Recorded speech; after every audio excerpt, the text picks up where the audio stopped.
Olá, estamos de volta com o Senado agora. O Senado tenta unir os esforços dos três poderes da República para, desta vez, tornar possível a reforma política. Grupos organizados da sociedade também serão chamados a contribuir com senadores que se dedicam a mudar os sistemas político e eleitoral. São 28 titulares na Comissão da Reforma Política, mais de 1/3 do Senado. Só os colegiados mais importantes têm tantos senadores. A primeira reunião de trabalho é na semana que vem, mas antes disso, o presidente do Senado e integrantes do grupo cruzaram a Praça dos Três Poderes para discutir o assunto. Primeiro com o presidente do Supremo Tribunal Federal, Ricardo Lewandowski, e nesta quinta-feira com a presidente Dilma Rousseff. A causa do fracasso das tentativas de mudança da política é porque nunca se envolveu num esforço só todos os poderes da República, e essa é uma oportunidade de fazê-lo. Depois do encontro no Palácio do Planalto, o ministro da Casa Civil foi o porta-voz de Dilma Rousseff. A presidenta acolheu com muito entusiasmo o que ouviu dos senadores, não só pelo diálogo interpoder, institucional que eles estão promovendo, também por estarem construindo uma proposta suprapartidária e buscando centrar nos aspectos fundamentais que possam baratear o custo das campanhas eleitorais, melhorar a transparência, melhorar a eficiência do sistema eleitoral. A intenção é votar parte da reforma política até o dia 17 de julho, antes do recesso parlamentar. Segundo o relator da comissão, algumas regras devem valer já para as eleições municipais de 2016. O nosso prazo da comissão não se extingue no dia 17 de julho, quando queremos votar uma série de matérias, mas vai continuar até outubro e, portanto, nós poderemos avançar em muitos outros temas que irão da estruturação dos partidos, da transparência dos partidos, da diminuição do gasto de campanha. O presidente da comissão disse que vai ouvir representantes da sociedade, como a Ordem dos Advogados e a Conferência Nacional dos Bispos do Brasil, que tem uma proposta para a reforma política. Nós sabemos que há um certo descrédito por parte da sociedade até nos resultados dessa reforma, mas nós estamos otimistas, achamos que é possível, que o momento é esse. Além da sociedade, o Senado tem que ouvir a Câmara. Os deputados também votam uma proposta de reforma política e para que desta vez as mudanças não fiquem apenas nas intenções, os parlamentares das duas casas precisam chegar a um mínimo de consenso. É que para virar lei, o que uma cúpula do Congresso aprova, a outra precisa confirmar. O deputado Eduardo Cunha e o senador Renan Calheiros têm trabalhado em conjunto. O senador Jorge Viana e o deputado Rodrigo Maia, que é o relator na Câmara, temos nos reunido e trabalhado em conjunto também. Nós vamos, sempre que possível, estar harmonizando textos. Além do senador Fernando Collor, que já faz parte da Comissão da Reforma Política, o colegiado pretende pedir as sugestões de outros ex-presidentes da República, José Sarney, Fernando Henrique Cardoso e Luiz Inácio Lula da Silva.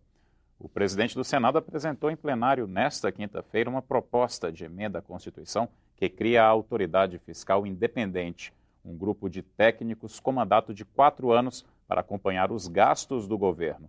A proposta recebeu apoio de 37 parlamentares.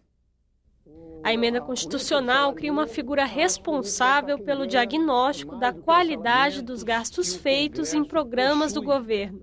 O foco é a análise do custo-benefício de cada iniciativa pública. A autoridade fiscal independente, em geral, tem a estrutura semelhante à das agências reguladoras. Sua função, senhor presidente e senhores senadores, é blindar a estabilidade fiscal e a qualidade do gasto público contra o voluntarismo e os excessos administrativos na gestão dos recursos públicos. A Autoridade Fiscal Independente, essencialmente, é um órgão técnico e apartidário, cuja função precípua é ser um provedor objetivo de informação isenta sobre a política fiscal do país. Ela deve trabalhar com a ideia de antevisão. Ela se distingue, por exemplo, de um órgão de auditoria que avalia o que ocorreu e a partir dali buscaria punir, julgar, sancionar. A autoridade fiscal independente não, ela acompanha os eventos fiscais para prevenir problemas. Entre as atribuições dessa nova figura estão medir a qualidade do gasto público, aferir a consistência técnica das previsões orçamentárias e verificar a contribuição da política orçamentária para a estabilidade da economia. O novo cargo terá mandato de 4 anos, sem a possibilidade de recondução. O ocupante será escolhido pelo presidente do Congresso por meio de uma lista tríplice apresentada pela Comissão Mista de Orçamento. Pode concorrer à vaga quem tem mais de 35 anos e menos de 75. Também é necessário ter moral reconhecida e notório conhecimento na área de política fiscal. Segundo o presidente Renan Calheiros, a proposta seria uma forma de evitar novas medidas de ajuste fiscal, porque o texto construiria uma política permanente de fiscalização. Dessa forma, crises financeiras como a atual seriam evitadas. Hoje em dia, o Tribunal de Contas da União, que faz parte do Poder Legislativo, é quem avalia e aprova as contas do governo. É possível que haja algum sombreamento mínimo entre uma instituição fiscal independente e o Tribunal de Contas da União.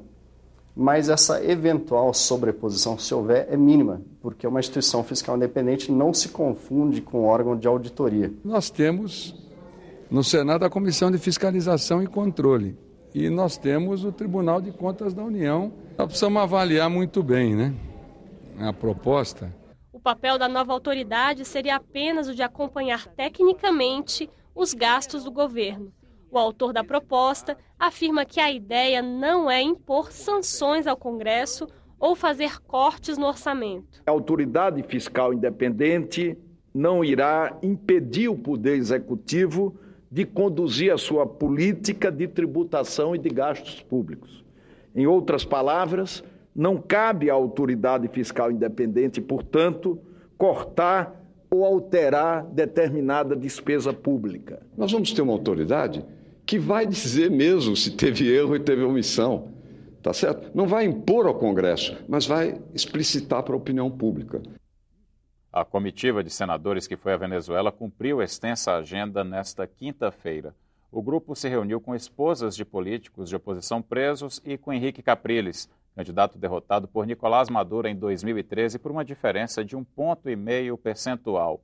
Também se encontraram com defensores do atual regime.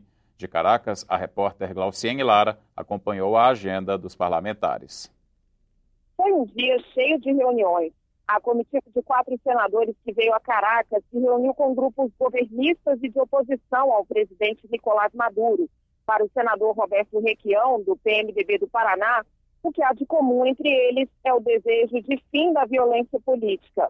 O Comitê de Vítimas das Guarimbas, barricadas que se formaram nos protestos do ano passado, pediu justiça e atenção às vítimas. O comitê atribui à oposição a onda de violência dos protestos, que deixaram 43 mortos e centenas de feridos. Já as mulheres de líderes oposicionistas encarcerados querem a libertação de 75 pessoas que consideram presos políticos. Partidos de oposição pedem eleições parlamentares limpas com a presença de observadores internacionais. O governador de Miranda e candidato derrotado por Maduro nas eleições de 2013 por 1,5% dos votos, Henrique Capriles, defendeu a participação do Brasil no processo eleitoral venezuelano. Na visita ao governador, a comitiva andou com tranquilidade pelas ruas de Caracas, escoltada pelo Serviço de Inteligência venezuelano. Os senadores brasileiros não quiseram se posicionar sobre o conflito político interno da Venezuela.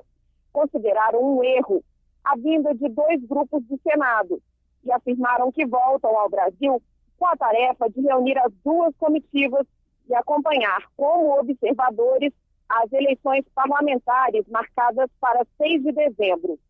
Glauciene Lara, de Caracas, na Venezuela, para a TV Senado. O Senado agora volta a qualquer momento com outras notícias. Continue com a nossa programação. Até a próxima.